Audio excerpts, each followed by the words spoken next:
আমরা বলেছি ঢোল, ঢাক, ডুবি, তবলা, হারমোনিয়াম, সেতারা, দোতারা, একতারা, যত বাদ্যযন্ত্র আছে সব হারাম, যা আল্লাহ তাআলা বলেন হাদিসে কুদসি। চৌসার, ছক্কা, লুডু, দাবা, পাঞ্জা, পাশা, ক্যারামবোর্ড, তাস, গেমস, ফ্রি ফায়ার, পাবজি, এ ধরনের যত খেলা দুনিয়াতে আছে বা কিয়ামত পর্যন্ত যত তৈরি হবে, যা বসে বসে চলে, যাতে শরীরের কোনো চর্চা থাকে না, তা খুব জঘন্য ধরনের হারাম বলে রাসূল সাল্লাল্লাহু আলাইহি ওয়াসাল্লাম বলেছেন। হাদিস মুসলিম, তা আমরা বলেছি। তাতে আমরা এটাও বলেছি যে 2022 সালে কাতার খেলার আয়োজন করেছিল, তাতে খরচ ছিল 22 লক্ষ কোটি ডলার প্রায়। কাতার একাই ছিল এই খেলার আয়োজনে। 2026 সালে খেলার আয়োজনে ছিল আমেরিকা, কানাডা ও মেক্সিকো, তাতে খরচ ছিল 1,70,000 কোটি টাকা, প্রায় 1,70,000 কোটি টাকা। আর কাতারের পক্ষ থেকে আয়োজনে খরচ ছিল প্রায় 22 লক্ষ কোটি টাকা। তাদের অনেক প্রস্তুতি নিতে হয়েছিল, হয়তোবা ভবিষ্যতে সৌদি আরবের লোক এই পদক্ষেপ নেবে বলে ধারণা করা হচ্ছে। খেলাধুলা, খেলতামাশা, বাদ্যযন্ত্র, গান বাজনা সম্পূর্ণ টোটালি হারাম। এ কথা আল্লাহ তাআলা বলেন, এ কথা মুহাম্মদ সাল্লাল্লাহু আলাইহি ওয়াসাল্লাম বলেন, এ কথা হাদিসে কুদসিতে উল্লেখ হয়েছে। আপনি চাইলে জুমার খুতবা আব্দুর রাজ্জাক বিন ইউসুফ বিস্তারিত দেখবেন, আশাবাদী। তাতে বলেছি এই খেলায় অংশগ্রহণ করা তো বহুদূরের কথা, এই খেলার গল্প যেখানে চলে সেখানে বসে থাকাও হারাম। তাতে এই কথা বলা আছে বসে থাকা হারাম। এটার যদি আমি প্রমাণ পেশ করতে না পারি তাহলে আমি জাতির সামনে কথা বলবো না। আর জাতির সামনে কথা বলবো না, এই কথাটা আমার নতুন নয়, এটা দীর্ঘ সময় থেকেই বলে আসছি। আর আমার ভেতরে দুর্বলতা কোনো কাজ করে না। আমি জাতির সামনে কথা বলতে লেগে কোনো দিন অপ্রয়োজনীয় বা ইনিয়ে বিনিয়ে বা জালজয়ী হাদিস বা কেসা কাহিনী কোনো দিন বলেছি বা বলবো, এটা আমার ধারণাতে নেই। যার কারণে আমার দুর্বলতা ভিতরে কোনো সময় কাজ করে না। তাতে আমি খুব শক্তভাবেই বুঝিও বলি যে আমি জেনে শুনেই বলছি। সম্মানিত দিনী ভাই বোন, কিয়ামতের লক্ষণ। হুযায়ফা ইবনুল ইয়ামান একজন বিশিষ্ট সাহাবী। একাধিক আয়াতে রয়েছে কিভাবে পৃথিবী ভেঙে যাবে। সময়ের গতিতে হবে আজকের জন্য। হুযায়ফা ইবনুল ইয়ামান রাদিয়াল্লাহু তাআলা আনহু বলেন যে আন-নাস ইয়াসআলুনা আনিল খাইরি, জনগণ রাসূলকে জিজ্ঞাসা করত কল্যাণ সম্পর্কে, কিভাবে জান্নাত পাওয়া যাবে, কিভাবে জাহান্নাম থেকে বাঁচা যাবে। এইগুলো ছিল জনগণের জিজ্ঞাসা।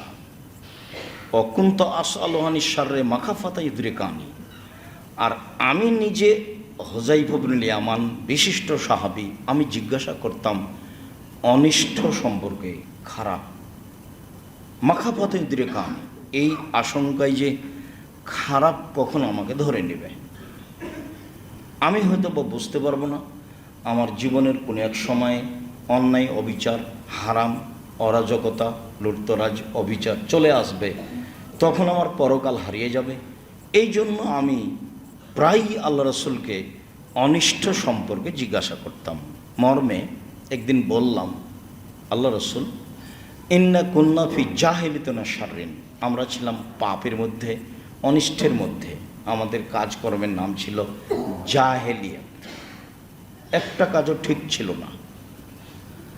তো আমরা ছিলাম পাপের মধ্যে এবং জাহেলিয়াতের মধ্যে। ফাজান আল্লাহ তাআলা বিহাদাল খাইরি, এখন তো আল্লাহ তাআলা আমাদেরকে কল্যাণ দিয়েছেন, ইসলাম এসেছে, কোরআন মাজিদ এসেছে, আমরা তখন ভালো,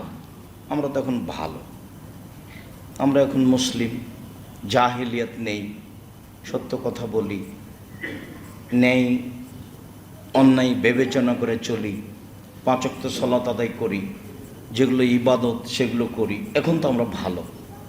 আচ্ছা আল্লাহ রাসূল, হাল বাদা হাদাল খাইরি মিন শাররিন, এই ভালোর পরে কি খারাপ আসবে, এটা জিজ্ঞাসা। এই ভালোর পরে কি খারাপ আসবে? কারা নাম, হ্যাঁ, এই ভালোর পরে খারাপ আসবে, সরাসরি এটা বললেন। তো আমি আবার জিজ্ঞাসা করলাম, আল্লাহর নবী, ওয়াহাল বাদা যালিকা খাইরি মিন শাররিন, ওয়াহাল বাদা যালিকা শাররি মিন খাইরিন, ওই খারাপের পরে কি ভালো আসবে? এখন তো ভালো, এরপরে খারাপ আসবে, তো ওই খারাপের পরে কি ভালো আসবে? আল্লাহ না। তিনি বললেন, হ্যাঁ, অফিহে দেখানুন, ভালো হবে ঘোলাটে, অফিহে দেখানুন, ভালো হবে ঘোলাটে, ভালো হবে ধোঁয়াযুক্ত। তা বললাম, মামা দেখানো হোক, ধোঁয়াটে কী জিনিস, ঘোলাটে কী জিনিস, এটা তো বুঝলাম না। তখন আল্লাহ রসুল বলছেন, দেখো, কওমুন ইহতাদুনা বিগাইরি হুদায়া ওয়া ইয়াস্তান্নুনা বিগাইরি সুন্নতি। আলেম ওলামা, জনগণ, এক শ্রেণীর মানুষ আমার আদর্শ ছাড়াই অন্য আদর্শে চলে বলবে, এটা রাসূলের আদর্শ। আমার সুন্নাত ছাড়াই অন্য সুন্নাত ধরে বলবে, এটা রাসূলের সুন্নাত। তারিফু না তুনকিরু না, তোমরা এটা বুঝতেও পারবে, তোমরা এটা নাকচও করবে না, এটা ঠিক নয়। তাহলে সাহাবীরা নাকাজ করবেন, তাবেঈরা করবেন, তাবেঈরা করবেন, এবং এক শ্রেণীর আলেম কিয়ামত পর্যন্ত এই শিরকে এবং বিদাতকে অস্বীকার করবেন না, এটা হবে না। আলেম ওলামা আমার আদর্শ ছেড়ে দিয়ে অন্য আদর্শ গ্রহণ করে বলবে, এটাই রাসূলের আদর্শ। আমার সুন্নাত ছেড়ে দিয়ে অন্য সুন্নাত গ্রহণ করে বলবে, এইটাই রাসূলের সুন্নাত। কিভাবে? আদর্শ একটা দেখাই, তাহলে ভালো মনে থাকবে, দিন রাত বলেছি, ওরই মধ্যে থেকে একটা বলি, তাহলে সহজ হবে। আদর্শ মানুষকে বিদায় দিলে বলতে হবে, আস্তাগফিরুল্লাহ দীনাকা ওয়া আমানাতাকা ওয়া আখিরা মালিক ওয়া যাওয়াতাকাল্লাহু তাকা ওয়া গাফারা যামবুক ইয়াসসারা লাকাল খায়রা হাইসুমা কুনতা। এটা হলো বিদায়ের আদর্শ। তা আপনার বিদায় হলো এই যে টাটা বাই বাই, আমার আদর্শ ছেড়ে দিয়ে অন্য আদর্শ ধরে এনে বলবে, এটাই রাসূলের আদর্শ। অনেক ধরেন থ্যাংক ইউ, জাযাকাল্লাহ খায়ের, যেগুলো আপনি দিন রাত আমার মুখে শুনেছেন। তো আমার আদর্শ ছেড়ে দিয়ে অন্য আদর্শ ধরে নিয়ে বলবে, এটাই রাসূলের আদর্শ।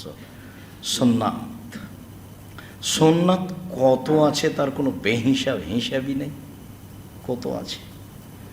আপনার প্রসিদ্ধ বলে দুরূদে ইব্রাহিম পড়তে হবে, তো আপনি বলছেন আল্লাহুম্মা সাল্লি আলা সাইয়্যিদিনা মাওলানা নাবিয়ানা মুহাম্মদ। সুন্নাত একটা লাশকে সামনে রেখে, লোকটা মারা গেছে, কাপড় দিয়ে তাকে ঢেকে দিতে হবে, অজু দিয়ে গোসল দিতে হবে। কেন আপনি তাকে উঠাচ্ছেন, বসাচ্ছেন, তারপর পেশাব পায়খানা পেট চাপ বের করছেন, নখ কাটছেন? 241টা বেদাত আছে এক মুমূর্ষু ব্যক্তিকে লক্ষ্য করে। দেখেন, একটা বইয়ে সিরিয়াল দেওয়া আছে, আব্দুল্লাহ আম্মার মুমূর্ষ হতে কবর পর্যন্ত।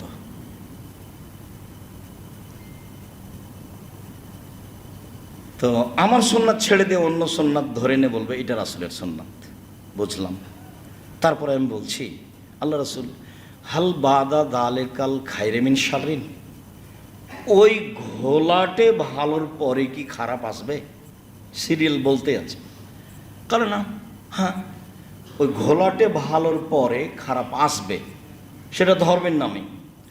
দোয়াতুন ইলা আবওয়াবি জাহান্নাম মান আজাবাহু ইলাইহি কাযাবুহু ফিহা, যারা ধর্মের নামে দাওয়াত দিবে তারা নিজেরাই জাহান্নামের দরজায়, যারাই তাদের ডাকে সাড়া দিবে সবাই জাহান্নামে যাবে। ফলাফলে কিন্তু হাদিস বুখারী মুসলিম, মানে চিন্তা করে বের করতে হবে কে তারা, আমি নাকি? কথা ঠিক নয়, এইখানে আসা যাবে না। কেন?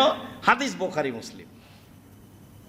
কথা এটাই যে এক শ্রেণীর আলেম ওলামা জাহান্নামের দরজায় থেকে মানুষকে বলবে ধর্মেমের কথা আসেন, যারাই তাদের ডাকে সাড়া দিবে তারাকে তারা জাহান্নামে ঢুকিয়ে দিবে। তখন হুযায়ফা রাদিয়াল্লাহু আনহু বলছেন, সিফহুম লানা, কথাটি বুঝিয়ে বলেন, বুঝলাম না। আলেম ওলামা জাহান্নামের দরজায় থাকবে, তাদের কথায় সাড়া দিলে তারাই মানুষকে জাহান্নামে দিয়ে দিবে, কথা বুঝলাম না, আরও বুঝিয়ে বলেন। তখন রাসূল সাল্লাল্লাহু আলাইহি ওয়াসাল্লাম বলছেন, হুম মিন জিলদাতিনা ওয়া ইয়াতাকাল্লামুনা বিআলসিনাতিনা, তারা হবে সবাই মুসলমান, তারা আমার ভাষায় কথা বলবে, কোরআন হাদিস দিব্যি পড়বে, অনুবাদ করবে, শোনাবে। দেখছেন না, কোরআন মাজিদ পড়ে মানুষ বলছে যে নির্বাচনের কথা কোরআন মাজিদে আছে, মিলাদ পড়ে বলছে যে আল্লাহ বলছেন মিলাদ করতে হবে, সাহাবি করলেন না, তাবি করলেন না, তাবি করলেন না, ইমাম আবু হানিফা রাহিমাহুল্লাহ করলেন না, ইমাম শাফি করলেন না, মালিক করলেন না, পৃথিবীর কোনো বড় আলেম করলেন না, আর বলছে কোরআন মাজিদে আছে। হুম মিন জিলদাতিনা, এটা রাসূলের মুখের ভাষা। ইয়াতাকাল্লামুনা বিআলসিনাতিনা, তারা হবে মুসলমান আমার চামড়ার, তারা আমার ভাষায় কথা বলবে। তখন হুযায়ফা রাদিয়াল্লাহু আনহু বলছেন, ফামা তা'মুরুনি আদরাকানি যালিকা, পরিস্থিতি এমন হলে কি করতে হবে বলেন? তাহলে তো কঠিন হয়ে গেল। আলেম ওলামাই যদি ধর্মের নামে কোরআন হাদিস পেশ করে, তাহলে এখন কি করব বলেন? তখন আল্লাহ রাসূল বলছেন, তালজাম জামাতাল মুসলিমিন ওয়া ইমামাহুম,